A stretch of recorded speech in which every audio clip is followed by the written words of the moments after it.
Welcome to Invest Smart. My name is Sandeep Nagrani और आज का हमारा टॉपिक है व्हाई पीपल डोंट इन्वेस्ट। देखिए, इतना लिटरेचर अवेलेबल होने के बाद भी सोशल मीडिया पर अथाह लिटरेचर अवेलेबल है। यूट्यूब पर अनगिनत वीडियोस अवेलेबल हैं on investment, insurance, personal finance. इसके बाद भी देखा गया है कि हमारे देश में, हिंदुस्तान में इन्वेस्टर्स की तादाद बहुत कम है, मिनिस्क्यूल है। अगर मैं इन्वेस्टमेंट का हूँ तो मेरा कहना है इक्विटी रिलेटेड इन्वेस्टमेंट प्रोडक्ट्स। उसके अलावा डेट में तो हम लोग इन्वेस्ट करते आए ही हैं। हमारी पिछली पीढ़ी भी पीपीएफ में, पोस्ट ऑफिस में, एनएससी में इन्वेस्टमेंट करती थी, but those were date oriented products. और उन दिनों, आज से 20 साल पहले, रिटर्न्स बहुत अच्छे थे डेट प्रोडक्ट्स में भी, 13%, 14%। मगर आज नहीं।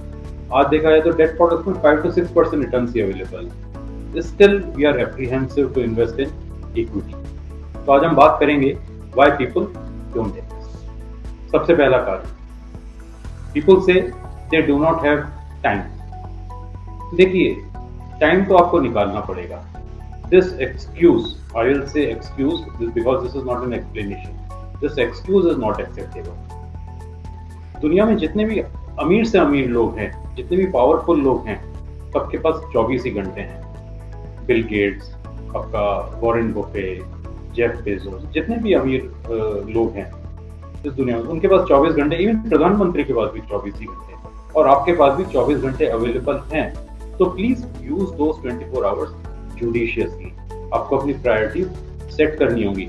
Investment is one of the top most priorities in your life. आपका पूरा परिवार का भविष्य इस पर निर्भर करता है। तो प्लीज इसके लिए वक्त निकालिए and please stop giving this excuse कि हमें टाइम नहीं मिलता। नंबर 2, कुछ लोग कहेंगे सर टाइम तो मिला, लेकिन इन्वेस्टमेंट कैसे करें, कहाँ करें। और हमने देखा है कि इन्वेस्टमेंट रिस्की है, हमने लोगों का पैसा डूबते हुए देखा है, बर्बाद होते हुए देखा है। देखिए, वो इन्वेस्टमेंट नहीं है, दैट वाज ट्रेडिंग। कई लोग मार्केट में सट्टा लगाते हैं, दैट इज नॉट इन्वेस्टमेंट। आपको पढ़ना पड़ेगा कि इन्वेस्टमेंट कैसे किया जाता है। आपको अपनी रिसर्च खुद करनी होगी। अब रिस्क है तो रिस्क तो हर चीज में है। फर्ज कीजिए फायर, क्या आग में रिस्क नहीं है? बिल्कुल है, आग में रिस्क है। तो क्या आपके घर पे खाना नहीं बनता? बनता है, क्योंकि गृहिणी जानती है कि फायर को कैसे हैंडल करना है, कब उसे छूना है, कब उसे नहीं छूना है। Similarly, you should know in which stocks और in which mutual funds you should invest and from which stocks and from which mutual funds you should stay away. Market में हर वो चीज जो अवेलेबल है वो इन्वेस्टमेंट के लिए नहीं होती। तो रिस्क आपको समझना होगा। Risk comes from not understanding what you are doing, so please try to understand what you are doing। अब लोग कहेंगे ठीक है जी, हमने टाइम भी निकाल लिया, हमने थोड़ा बहुत रिस्क मैनेजमेंट भी सीखा है, थोड़ा बहुत डाइवर्सिफिकेशन भी सीखा है, बट कैसे ढूंढें? अब देखिए, स्टॉक्स देखा जाए तो हिंदुस्तान में 5000 या 6000 stocks available, listed stocks available. कोशिश कीजिए जो टॉप नॉच स्टॉक्स हैं, जो निफ्टी 50 में इन्वेस्ट करते हैं, या निफ्टी 100 में, या एट द मोस्ट निफ्टी 200 में इन्वेस्ट करते हैं, कोशिश कीजिए कि आपका इन्वेस्टमेंट उन्हीं तक लिमिटेड रहे, क्योंकि वो रिनाउंड कंपनीज हैं, जानी मानी कंपनीज हैं, वहाँ नुकसान होने के चांसेस कम है। वोलेटिलिटी कंपैरेटिवली कम है। रिसर्च आपको खुद करनी होगी।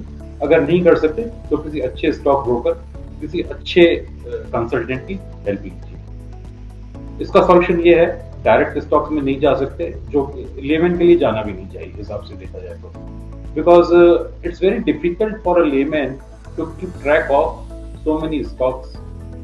अपनी नौकरी के साथ आप ये काम नहीं कर सकते, this is a full time job. तो इसका ऑप्शन क्या है? इसका ऑप्शन ये है कि for a layman you should always invest through mutual fund. आप कहेंगे सर म्यूचुअल फंड्स में कैसे इन्वेस्ट करें? इतने सारे म्यूचुअल फंड्स हैं, almost there are 36 categories of mutual funds available in India. देखिए, आपको रिसर्च, मैं दोबारा बोलूंगा, रिसर्च शुरुआत तो खुद से ही करनी होगी। There is so much material available on social media and it's free of cost। कोई आपसे पैसे नहीं ले रहा, आपका सिर्फ वक्त लगेगा। रिसर्च आपको खुद करनी होगी। कुछ कंसिस्टेंट फंड्स उठाइए, उनके रिस्क रेशियो समझने की कोशिश कीजिए। जैसे सॉर्टिनो रेशियो, थोड़ा सॉर्टिनो रेशियो अच्छा होना चाहिए, upward ratio, downward ratio, capture ratios की मैं बात कर रहा हूँ। ये आपको कहाँ मिलेंगे? ये आप चाहें तो there are multiple sites available, आपको यहाँ से डिटेल्स मिल जाएंगी। But please understand that you will have to spend your time, और अगर आप टाइम स्पेंड नहीं करना चाहते then take help of a good advisor, some competent advisor, some reliable advisor जो एक्सेसिबल हो, जिस पर आपको भरोसा हो। अब आप पूछेंगे सर ये अच्छा एडवाइजर कहाँ मिलेगा? देखिए अच्छा एडवाइजर कहाँ मिलेगा इसका हम वीडियो ऑलरेडी बना चुके हैं, how to find a good advisor and how to avoid bad advisors. So please इन फैक्टर्स को ध्यान में रखते हुए आप अपने इन्वेस्टमेंट शुरू कीजिए। प्लीज डू नॉट थिंक कि कोई आएगा और आपका हाथ पकड़ के आपको इन्वेस्टमेंट शुरू करवाएगा। Ultimately it's you who need to take charge of your investments, because you are responsible for the future of your family, for the financial well-being of your family. So start taking charge and stop giving these excuses कि sir time नहीं मिला या risky है या research नहीं कर सके। There are multiple options available, आप नहीं कर सकते तो please take help of some research consultant, some research analyst, उनकी हेल्प लीजिए, अच्छे एडवाइजर्स अवेलेबल है, and please start investing. I hope this helps. Thank you.